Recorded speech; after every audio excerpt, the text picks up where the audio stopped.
Shu yoshlarni boshini og'ritib, chalg'itib, yur jannatga deb jannatga chorlavermanglar. O'ziga qo'yib beringlar. Jannatga boradimi, do'zaxga boradimi? Shuning uchun har bir insonni o'zi biladi. O'zi tanlasin qayerga borishini. Bu yoshlarni yo'ldan urib, har xil gaplarni gapirib, 21-asrda yashayapmiz. Zamonlar o'tib ketdi. Shuning uchun biz O'zbekistonda demokratik davlatda yashayapmiz. Shuni hech qachon esingizdan chiqmasin.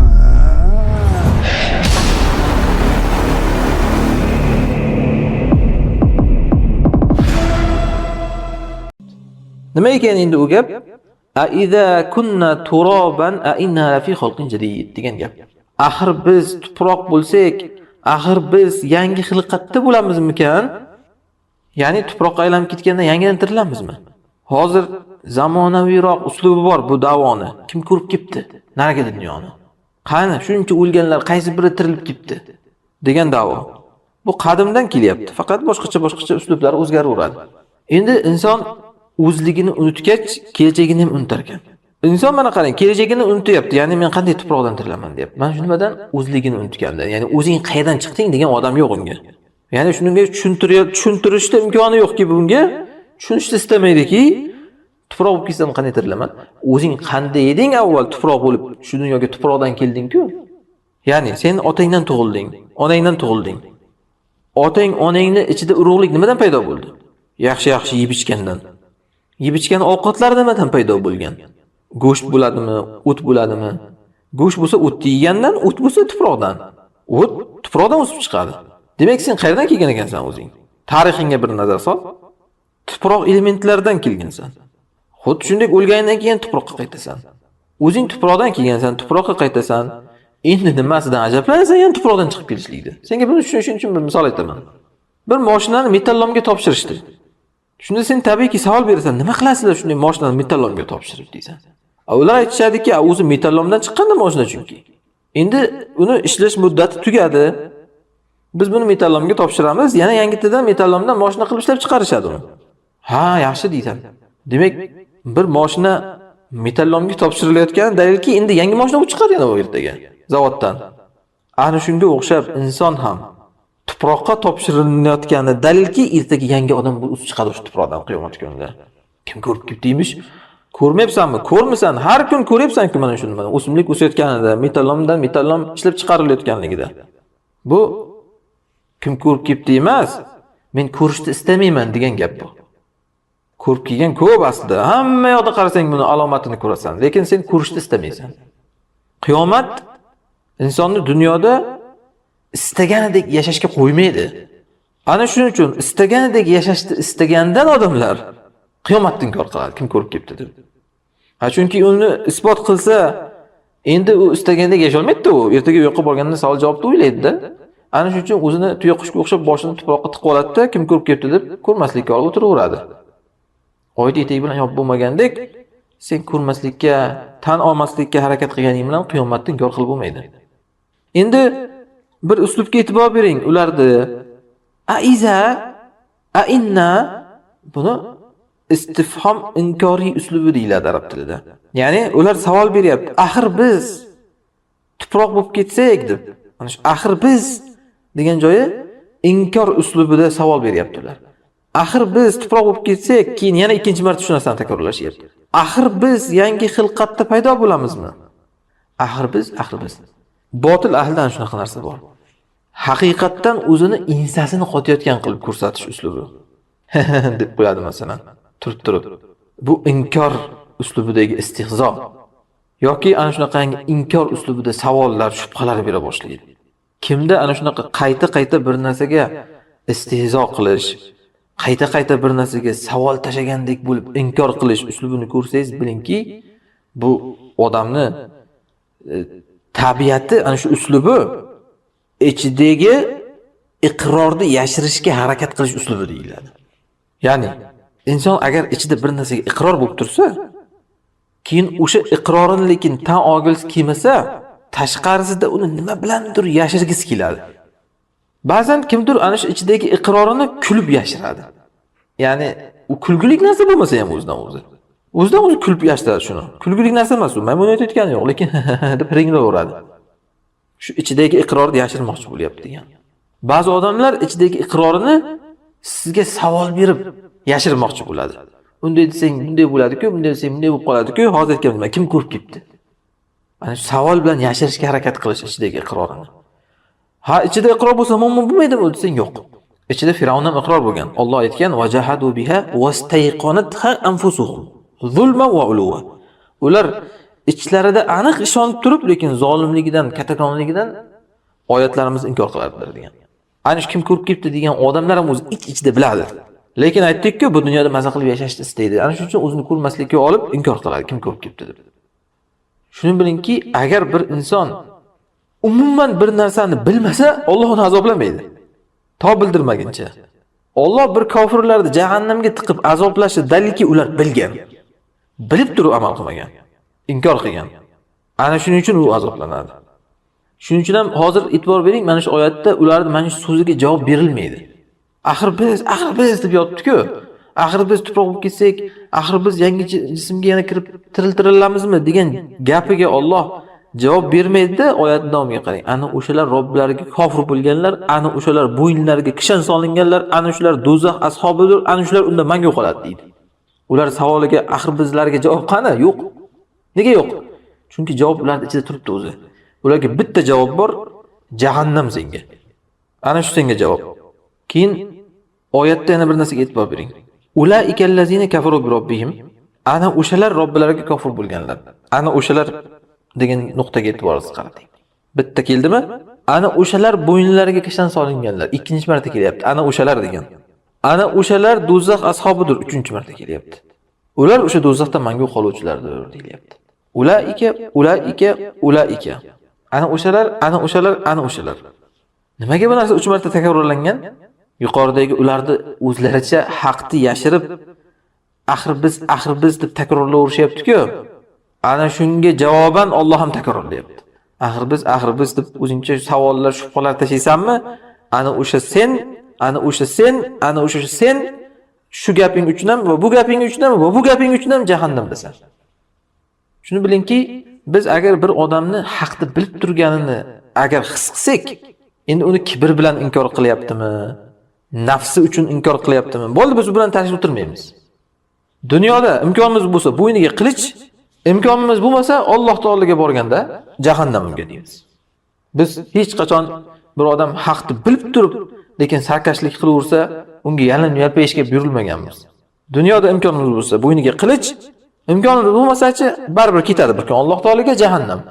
Oyat mana shu ohangda kelyapti. Endi yana bir narsaga e'tibor bering. Ulaikallazina kafaru bi robbihim. Ana o'shalar Robbilariga kofir bo'lgandirlar deyapti. Takfir berildi ularga. Xosatan mana shu yerda kofir bo'lganlardir degan gap zikr qilinishidan maqsad birinchidan qayta tirilishga shak qilish kofirlik ekan. Buni hech uzr berib unga bir uni oqlab bo'lmaydi. Bir odam kim ko'rib ketdi deb savol berdimi, bo'ldi kofir u. O'ylanmay aytavering uni.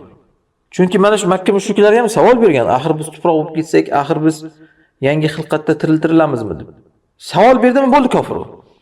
Uning uchun muftining fatvosi ham shart emas. Demak, ba'sni inkor qilish kufr, ya'ni qayta tirilishdir. Ikkinchidan, bu Allohning qudratiga shak qilib, uni ojizlikka nisbat berish. Ya'ni inson men tuproqqa aylanib ketsam, meni Alloh tiriltira olmaydi deb o'ylashi, Alloh ojiz deyish bu. Allohning ojiz deyish esa bu rububiyatga kofir bo'ladi. Rububiyat degani ya'ni Alloh hamma narsani boshqaruvchisi, qodir hamma narsaga. Ana shuning uchun ham oyatda ulaikallazina kafaru billah deyilmayapti, qarang. Ana o'shalar Allohga kofir bo'lganlar emas. Ana o'shalar Robbilariga kofir bo'lganlar deyapti. Rububiyat zikr qilinyapti. Demak, qayta tirilishga shak qilish yoki shu haqida o'zicha shubhalar tashab savollar berish bu rububiyatga kufr bu. Endi u Allohga ishonaman deydimi? Men ham payg'ambarlarga ishonaman deydimi? Makka Madinaga borib haj umra qiladimi? Farqi yo'q, kofir odam.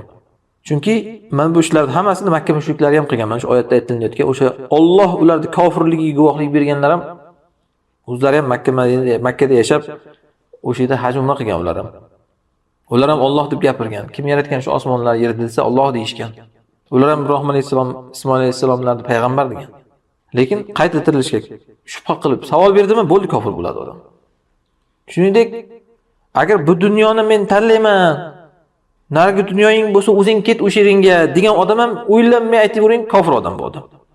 Bugun mana shunaqa odamlar ko'payib qoldi. Bular qovun-qovundan rang oladi degandek, bir-biridan o'rganib shunaqangi gapni. Nima emish? Ha, xo'p, o'sha jannatga kirish kerak bo'lsa o'zing kir. Qo'y ber boshqalarga, o'zi kiradi qayerga kirsa. Nima ishing bor, kim qayerga kiradi, o'zi javob beradi degan narsa. Bir odam o'zini ustidan benzin quyib yoqyapti, tasavvur qiling. Qo'yib ber, yonsa o'zi yonadi deb qarab o'tiraveradimi odamlar? Har qanday odam borib o'shani qo'ldan olib benzinni olovda o'chirishga harakat qiladi, to'g'rimi? U nima uchun o'zini yoqayotganligidan qat'iy nazar. Jinnimi, sog'mi, farqi yo'q. Bir odam o'zini yoqyaptimi, odamlar o'chirishga harakat qiladi. Hech kimsa aytmaydi, qo'yib ber, yonsa o'zi yonadi deb. Hattoki mana shuning uchun demokratik deyilgan o'sha davlatlarda qarasangiz ham, hamma o'z bilganini qilishga haqli degan bilan bir odam bir maydonga chiqib o'zini yoqsa, tezda kelib uni o'chirishadi. Nimaga qo'yib bermaysizlar o'ziga? O'zi yonadi yonsa. Hamma aytadiki, axir qanday qo'yib beramiz, yonib ketyapti bir odam deydi.